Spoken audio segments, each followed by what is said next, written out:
రవి ఒక చిన్న గ్రామంలో ఉన్నాడు. రవి గ్రామంలో బిర్యానీ స్టాల్ నడుపుతూ ఉన్నాడు. కాని రవి తన బిర్యానీకి కేవలం కొంచెం నాణ్యతతో బిర్యానీ వేయగలుగుతున్నాడు. అందువల్ల కస్టమర్లు ఆనందంగా లేకుండా అసంతృప్తిగా ఉంటున్నారు. కు వస్తాడు. 50 ఏళ్ల వయస్సు ఉన్న ఒక మనిషి రవి బిర్యానీ స్టాల్ వద్దకు వస్తాడు. రవికి బిర్యానీ ఇచ్చాడు. కాని ఆ మనిషి బిర్యానీ బాగోలేదు అని చెప్పాడు. రవి అతని మాటలను పట్టించుకోకుండా తన బిర్యానీ వడ్డించేస్తున్నాడు. తరువాత రవి ఓ రాత్రి పాడుగా పడి దాదాపు చెడిపోయిన భోజనాన్ని బిర్యానీతో కలిపివేశాడు. మరునాడు రవి కస్టమర్లకు ఆ బిర్యానీ ఇచ్చాడు.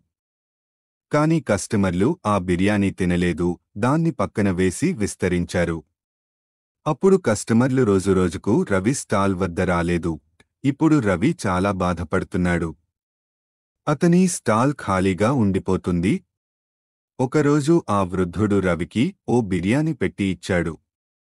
రవి ఆ బిర్యానీ తినాక చాలా సంతోషంగా, "ఈ బిర్యానీ చాలా రుచికరంగా ఉంది" అని అన్నాడు. తర్వాత రవి ఆ వృద్ధుడిని అడిగాడు, "మీరు ఈ బిర్యానీ ఎలా తయారు చేశారు?" వృద్ధుడు చెప్పాడు, "రవి, నేను ఈ బిర్యానీ చాలా ప్రేమగా మరియు జాగ్రత్తగా తయారు చేశాను." ఇప్పుడు రవి అర్థం చేసుకున్నాడు. తదుపరి నుండి రవి తన బిర్యానీని మంచి నాణ్యతతో, ప్రేమతో తయారు చేయడం మొదలుపెట్టాడు. అలా రవి యొక్క స్టాల్ వద్ద కస్టమర్లు మళ్లీ రావడం ప్రారంభించారు. ఇక రవి చాలా సంతోషంగా ఉన్నాడు.